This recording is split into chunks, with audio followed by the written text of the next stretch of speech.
ओम शांति। आज 22 सितंबर 2022 के बाबा के साकार महावाक्य। बाबा कहते, मीठे बच्चे, जितना समय मिले सच्ची कमाई करो। चलते फिरते कर्म करते बाप की याद में रहना ही सच्ची कमाई का आधार है। इसमें कोई तकलीफ नहीं। प्रश्न है, जिन बच्चों में ज्ञान की पराकाष्ठा होगी उनकी निशानी सुनाओ।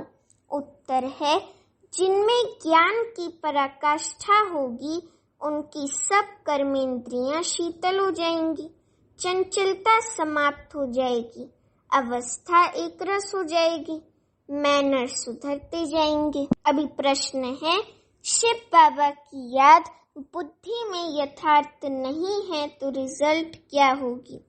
उत्तर है, कोई ना कोई विकर्म जरूर होगा। बुद्धि इतना भी काम नहीं करेगी कि हमारे द्वारा कोई विकर्म हो रहा है। बाप का फरमान न मानने के कारण धोखा खाते रहेंगे। अभी गीत है, आखिर वो दिन आया आज जिस दिन का रास्ता तकता था। मना, आखिर वो दिन आया आज जिस दिन का रास्ता तकता था। मैं उस दिन का रास्ता तकता था जब हमें उस दिन का रास्ता तकता था कि कभी हमें भगवान मिलेगा, हमें भगवान का ज्ञान मिलेगा। और आखिर आज वो दिन आ ही गया जो भगवान भी मिल गया और इतनी बड़ी स्वर्ग की बादशाही का वर्षा भी मिल गया। इतना बड़ा स्वर्ग की बादशाही का वर्षा भी मिल गया। अभी बाबा कहते, ओम शांति। बच्चों को खातिरी हो गई है कि बेहद का बाप शिव बाबा आया हुआ है। श्री कृष्ण को बेहद का बाप नहीं कहेंगे। श्री कृष्ण तो सतयुग का प्रिंस है ना, तो उनको बेहद का बाप नहीं कहेंगे। ये गीत तो यहाँ के नाटक वालों ने बनाए हुए हैं। महाराज अधिराज श्री कृष्ण के लिए कहते हैं, बाप कहते हैं, मैं तो नहीं बनता हूँ, तुम बच्चों को बनाता हूँ। तो इन गीतों से भी कुछ न कुछ अच्छा अर्थ निकलता है। बेहद का बाप गरीब निवास जरूर है। जिस भारत को साहूकार बनाते हैं वे भारत अब गरीब बन गया है। भारत में ही उनका शिव बाबा का जन्म होता है और कहीं उनका जन्म गाया हुआ नहीं है। भले पूजा करते हैं कोई भी नेशन में ये चित्र हैं, परंतु जन्म तो यहाँ होता है ना। जैसे क्राइस्ट का जन्म और कोई जगह है, परंतु चित्र तो यहाँ भी है ना। तो भारत को गॉड फादर का बर्थ प्लेस कहेंगे। पतित पावन परम पिता परमात्मा का भारत बर्थ प्लेस है, माना जन्मभूमि है। मनुष्य तो समझते हैं कि परमात्मा तो जन्म मरण से न्यारा है। हाँ, मरण से बेशक न्यारा है, क्योंकि उनका अपना शरीर तो है नहीं। बाकी जन्म माना अवतरण तो होता है ना। हाँ, अवतरण इस भारत भूमि पर ब्रह्मा तन में होता है, तो उसको बाबा जन्म कहते हैं। वैसे कोई बाबा माता के गर्भ से जन्म नहीं लेते हैं। अब बाबा कहते, बाप कहते हैं, मैं आया हूँ, मेरा दिव्य जन्म है। और मनुष्य तो गर्भ में प्रवेश कर फिर छोटे से बड़े बनते हैं। मैं ऐसा नहीं बनता हूँ। हाँ, कृष्ण माँ के गर्भ में जाते हैं, छोटे से बड़ा बनते हैं। हर एक आत्मा अपनी माँ के गर्भ में प्रवेश कर जन्म लेती है। ये मनुष्य मात्र की बात है। मनुष्य ही कंगाल, मनुष्य ही फिर सतयुग में सिरताज बनते हैं। भारत सतयुग आदि में डबल सिरताज था। पवित्रता की निशानी रहती है। पवित्रता का ताज और रतन जड़ित ताज था ना। पवित्रता गुम हो जाने के बाद सिर्फ एक ताज रहता है। विश्व का मालिक थे, फिर पुनर्जन्म लेते लेते एक ताज गुम हो गया, फिर सिंगल ताज वाले बने। ये ज्ञान की बातें हैं। पूज्य से पुजारी बनने के कारण एक ताज गुम हो जाता है। राजाएं पतित होते आए हैं और जो पावन राजाएं सूर्यवंशी चंद्रवंशी पास्ट हो गए हैं उनके चित्रों की पूजा करते आए हैं। जो पवित्र पूज्य थे वही फिर पुजारी बने हैं, उनको ही 84 जन्म भोगने पड़ते हैं। जो भारत कल पूज्य था सो अब पुजारी बना। जो भारत कल सतयुग में पूज्य था, वहाँ लक्ष्मी नारायण देवी देवता राज्य करते थे, अब वही भारत पुजारी बन गया। अब वही भारत उन देवताओं की अपने स्वरूप की पूजा करने लगा है। समझ में आई बात? तो देखो, पूज्य से पुजारी बन गए हैं, तभी कहते हैं आप ही पूज्य, खुद ही पूज्य थे, अब आप ही पुजारी बन गए। अब बाबा कहते हैं फिर पुजारी गरीब से पूज्य साहूकार बनना है। देवी देवता अब तो कितना गरीब है। कहाँ हेवन के महल थे सतयुग में, मंदिर के ऊपर भी कितने हीरे जवाहरात जड़े हुए थे, तो वे अपना महल तो और ही अच्छा बनाते होंगे ना। अभी तो कितना गरीब है।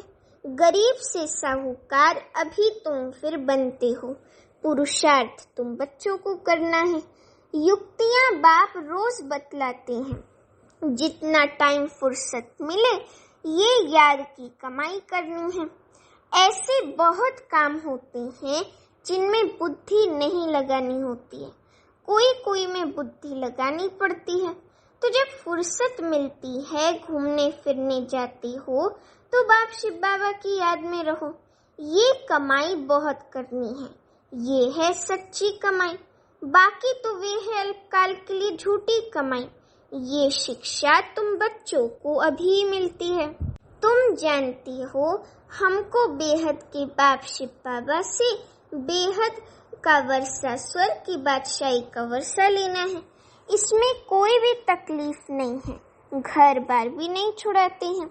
सिर्फ कहती हैं बच्चे विकार में नहीं जाना है। इस पर ही अक्सर करके झगड़ा चलता है, और सत्संगों में ऐसे झगड़े थोड़े होते हैं। वहाँ तो जो सुनाया वे सतवचन महाराज के कर चले जाते। झगड़ा यहाँ होता है। इस रुद्र ज्ञान यज्ञ में असुरों के विघ्न जरूर पड़ेंगे। अबलाओं पर अत्याचार होते हैं। जैसे द्रौपदी को भी दिखाते हैं, पुकारा है कि बाबा हमें ये नंगन करते हैं, इनसे बचाओ। बाप की तो शिक्षा है कि कभी भी नग्न नहीं होना है। जब एकरस अवस्था हो जाए तब ये कर्मेंद्रियां शीतल हो, तब तक कोई ना कोई चंचलता चलती रहेंगी। जब तक ज्ञान की पराकाष्ठा हो, मन ज्ञान की ऊंची स्टेज हो, बुद्धि में ये ख्याल रहे कि हमको कंपेनियन हो रहना है। विलायत में बहुत बूढ़े वानप्रस्थी होते हैं, समझते हैं पिछाड़ी में कौन मालिक बनेंगे, बाल बच्चे तो हैं नहीं, इसलिए पिछाड़ी में कंपेनियन बना लेते हैं। फिर भी कुछ उनको देकर चले जाते हैं। तुम लोग तो अखबार पढ़ते नहीं हो, अखबारों में समाचार बहुत आते हैं। तुम बच्चों को कोई वे पढ़ना नहीं है। बाप तो कहते हैं कुछ भी नहीं पढ़े हो तो बहुत अच्छा है, जो कुछ भी पढ़े हो वे भूल जाओ, क्योंकि अभी ये लौकिक अविनाशी पढ़ाई पढ़ने के लिए वो सारा पुरानी पढ़ाई बुद्धि से भूलनी होगी। तो जो कुछ भी पढ़े हो वे भूल जाओ। हमको बाप शिव बाबा ऐसा पढ़ाती हैं जो हम सच्ची कमाई कर विश्व के सतयुग के मालिक बन जाते हैं। बाप कहती हैं hear no evil, see no evil, talk no evil, think no evil. ये तुम्हारे लिए है। अभी तुम बच्चे मंदिर लायक देवता बन रहे हो। तुमको ज्ञान सागर बाप शिव बाबा मिला है तो उनका ही सुनना पड़े, दूसरे की तुमको क्या सुनने की दरकार है।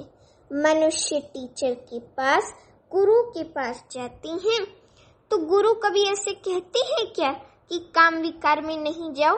वे तो पावन बनने की शिक्षा देते ही नहीं, क्योंकि उनको लगता है कि गृहस्थ व्यवहार में रहते ये सब चीजें संभव नहीं है। कोई को वैराग्य आता है तो वे घर बार छोड़ चले जाते। समझे? बाप शिव बाबा जो शिवाचार्य है, वे ज्ञान का कलश तुम माताओं के सिर पर रखते हैं। बाकी इस पतित दुनिया में लक्ष्मी कहाँ से आई? लक्ष्मी तो स्वर्ग की महारानी है, वो तो वर्ल्ड एम्प्रेस है सतयुग में, तो वो यहाँ कैसे आ गई कलयुग में? लक्ष्मी नारायण तो सतयुग में होते हैं। अभी शिव बाबा इन द्वारा ब्रह्मा द्वारा बैठ समझाते हैं। शिवाचार्य वाच, ब्रह्मा मुख से तुम बरोबर स्वर्ग के द्वार गेट खोलते हो, तो जरूर तुम ही मालिक बनेंगे। स्वर्ग का द्वार खोलते हो, गोया स्वर्गवासी बनने का पुरुषार्थ करते हो। तुम्हारा पुरुषार्थ ही है नरकवासी मनुष्य को स्वर्गवासी बनाना। पाप भी ये सेवा करते हैं ना, पतित से पावन बनाना तुम्हारा भी यही धंधा है, जो पाप शिव बाबा का धंधा है।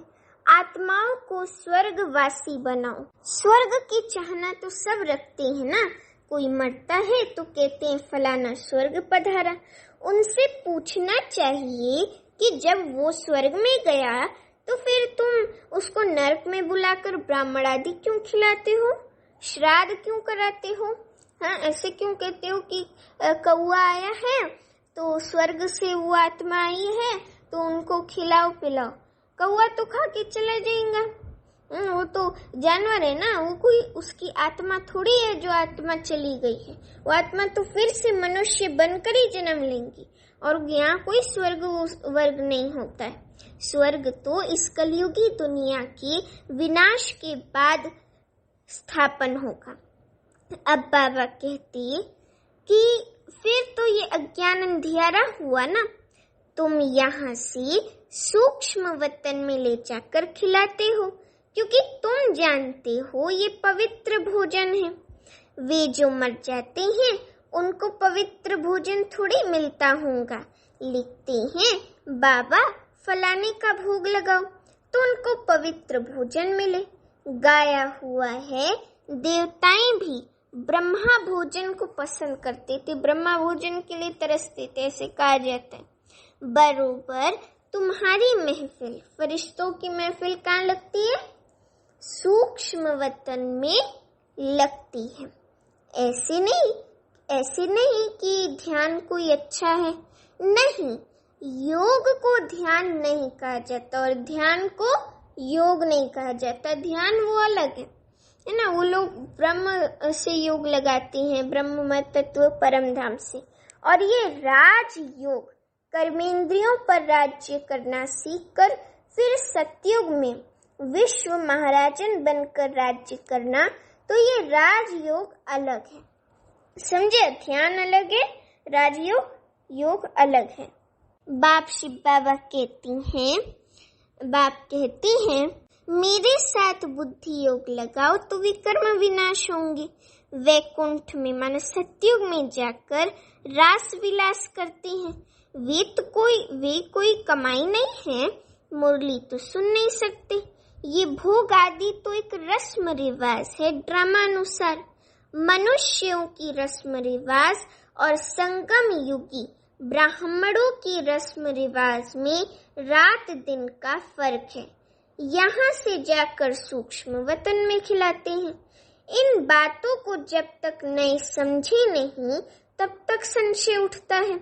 हम कहेंगे ड्रामानुसार इसकी तकदीर में नहीं है, तो संशय पड़ा और चला गया। फिक्र की बात नहीं, इनकी तकदीर में नहीं था। पहली बात भूल जाती है कि हमको बाप शिव बाबा से स्वर्ग की बादशाही का वर्षा लेना है। कोई बात में संशय बुद्धि बन पड़ते हैं। अरे हमारा काम है वर्षे का, स्वर्ग की बादशाही का वर्षा लेने का। हम पढ़ाई फिर क्यों छोड़े? मुरली तो सुनना है ना। निराकार बाप तुमको डायरेक्शन कैसे सुनाएंगे? उनको मुख जरूर चाहिए। ब्रह्मा मुख से अथवा ब्रह्मा कुमार कुमारियों से सुनना है।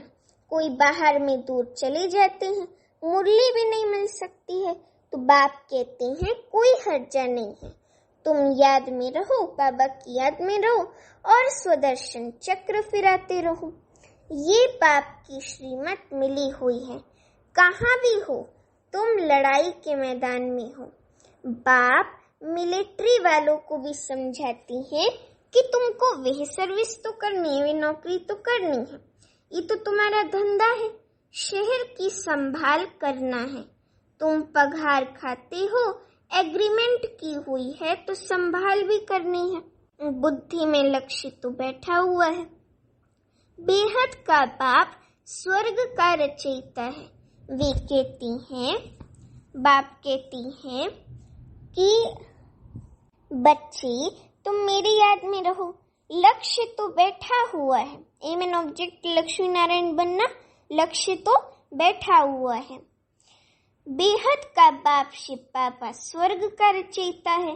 वे कहती हैं, बच्ची तुम मेरी याद में रहो तो विकर्म विनाश हो जाएंगे। शिव बाबा की याद में रहकर खाओ तो कोई ऐसी चीज होगी वे पवित्र हो जाएंगे। जितना हो सके परहेज भी रखनी है। लाचारी हालत में बाबा को याद करके खाओ, इसमें मेहनत है। ज्ञान को युद्ध नहीं कहा जाता। याद माना बाबा की याद में, योग में ही युद्ध होती है। याद से ही विकर्म विनाश होंगे। माया का थप्पड़ नहीं लगेगा, माया का थप्पड़ फिर नहीं लगेगा। दे अभिमानी नहीं बनेंगे। तुम अपने को आत्मा समझो। तुम शरीर को याद करते रहते हो, आत्मा को भूल गए हो। इसलिए पूछा जाता है, आत्मा का बाप कौन है? उनको जानते हो? उनका नाम, रूप, देश काल लिखो। उनमें भी वैरायटी लिखते हैं। कोई लिखते आत्मा का बाप हनुमान है, कोई क्या लिखते। कितना ज्ञान है। तो फिर समझाया जाता है, आत्मा तो है निराकार ज्योति बिंदु स्वरूप, पॉइंट ऑफ लाइट। तुम्हारा गुरु तो साकार है। निराकार का बाप साकार कैसे होगा? समझाने की प्रैक्टिस पर सारा मदार है। और साथ में मैनर्स भी अच्छे चाहिए, है ना, कि आपका रॉयल बिहेवियर देख करके उन्हों को लगेंगे कि हाँ यहाँ पे कुछ सिखाया जाता है, जो ये लोग इतने रॉयल हैं। तो अपने मैनर्स, अपना आचरण भी अच्छा चाहिए। बहुत अच्छे बोलने वाले हैं। दूसरे को तीर अच्छा लग जाता है, दूसरे को तीर अच्छा लग जाता है। खुद में मैनर्स ना होने के कारण उन्नति नहीं होती है। याद बहुत अच्छी चाहिए, याद बहुत अच्छी चाहिए। कोई तो ज्ञान बहुत अच्छा सुनाते हैं, योग कुछ भी नहीं। ऐसे नहीं कि योग बगैर ज्ञान की धारणा नहीं हो सकती है, धारणा तो हो जाती है। समझो किसको हिस्ट्री ज्योग्राफी सुनाती हैं, वे तो झट बुद्धि में बैठ जाएगा। बाबा की याद का कुछ भी बुद्धि में नहीं होगा। मांस मदिरा भी खाते होंगे, ये तो एक कहानी है। वे याद पढ़ना तो सहज है। हिस्ट्री ज्योग्राफी बुद्धि में आ जाती है। याद की बात ही नहीं, याद की बात ही नहीं, हाँ पवित्रता की भी बात नहीं। ऐसे भी बहुत हैं। शिव बाबा को याद नहीं करते तो विकर्म विनाश होते नहीं, और ही जास्ती विकर्म करते रहते हैं। इतना भी बुद्धि काम नहीं करती कि ये विकर्म है। फरमान न मानना, श्रीमत पर ना चलना, ये तो बड़ा पाप है। शिव बाबा का फरमान है ना, ये करो। उनका फरमान नहीं मानेंगे तो माया से बड़ा धोखा खाएंगे। बाकी हिस्ट्री ज्योग्राफी सुनाना तो बड़ा सहज है। बाबा ने समझाया है, तुम स्कूलों में भी जाकर समझा सकते हो। ये तुम हद की हिस्ट्री ज्योग्राफी पढ़ते हो, बेहद की तो तुम पढ़ते नहीं हो। लक्ष्मी नारायण का राज्य बताओ कहाँ गया? सूर्यवंशी चंद्रवंशी डिनास्टी जो चली, वे फिर कहाँ गई? उन्हों का राज्य किसने छीना, किसने चढ़ाई की? तुम बच्चे ही जानते हो कि ये चक्र कैसे फिरता है ना, हम बच्चे ही जानते हैं। ये किसको भी समझाओ तो 7 रोज में बुद्धि में आ जाएगा, परंतु मैनर्स नहीं। ऐसे नहीं कि विकार में जाने से हिस्ट्री ज्योग्राफी को भूल जाएंगे। सारी बात योग की है। योग में ही माया धोखा देती है। तुमको सर्वगुण संपन्न 16 कला संपूर्ण यहाँ ही बनना है संगम युग में। कई प्रतिज्ञा करके भी फिर ठहर नहीं सकते हैं। माया बड़ी प्रबल है ना। बाप को पूरा याद नहीं करते तो विकर्म विनाश नहीं होते हैं और ही डबल विकर्म करते रहते हैं। उनको पता भी नहीं पड़ता और कहने से भी समझ नहीं सकते। तुम बच्चे जानते हो कि बाप शिव बाबा गरीब निवास है, रहम दिल है। हम बच्चों को खास और सबको आम समझाते रहते हैं। इन पर्टिकुलर खास हम सुख धाम सतयुग में जाते हैं। इन जनरल आम मुक्ति धाम में जाते हैं। सतयुग में बरोबर इन लक्ष्मी नारायण देवी देवताओं का ही राज्य था। फिर चंद्रवंशी, उनके बाद इस्लामी बौद्ध आदि आए हैं, तो वे आदि सनातन धर्म गुम हो गया है। बड़ का झाड़ कलकत्ते में जाकर देखो, फाउंडेशन है नहीं, है ना। जड़ें जो है वो मिल नहीं रही हैं, जड़ें पता ही नहीं कहाँ हैं और सारा झाड़ इतना बड़ा खड़ा है। एक झाड़ से इतने इतने इतने इतने झाड़ बन गए हैं कि पूरा वो पार्क ही जो है पेड़ों से भर गया, बरगद के पेड़ से। तो ये भी ऐसे है। अब फिर से स्थापना हो रही है। अच्छा, मीठे मीठे सीखी लते बच्चों प्रति माता पिता बाप दादा का याद प्यार और गुड मॉर्निंग। रूहानी बाप की रूहानी बच्चों को नमस्ते। अभी हम रूहानी बच्चों की रूहानी माता पिता बाप दादा को याद प्यार गुड मॉर्निंग और नमस्ते। अभी धारणा के लिए मुख्य सार। पहली पॉइंट, किसी भी बात में संशय उठाकर पढ़ाई नहीं छोड़नी है। बाप और वर्षी को याद करना है। दूसरी पॉइंट, एक बाप शिव बाबा से ही सुनना है। बाकी जो पढ़ा है वे सब भूल जाना है। Hear no evil, see no evil, talk no evil, think no evil. अभी वरदान है, बाप की छत्र छाया के नीचे रहे, माया की छाया से बचने वाले सदा खुश और बेफिक्र भव। बाप की छत्र छाया के नीचे रहे, माया की छाया से बचने वाले सदा खुश और बेफिक्र भव। अभी वरदान का स्पष्टीकरण है, माया की छाया से बचने का साधन है बाप की छत्र छाया। छत्र छाया में रहना अर्थात खुश रहना। सब फिक्र बाप को दे दिया। जिनकी खुशी गुम होती है, कमजोर हो जाती हैं, उन पर माया की छाया का प्रभाव पड़ ही जाता है, क्योंकि कमजोरी माया का आह्वान करती है। अगर स्वप्न में भी माया की छाया पड़ गई तो परेशान होते रहेंगे, युद्ध करनी पड़ेगी। इसलिए सदा बाप शिव बाबा की छत्र छाया में रहो। याद ही छत्र छाया है।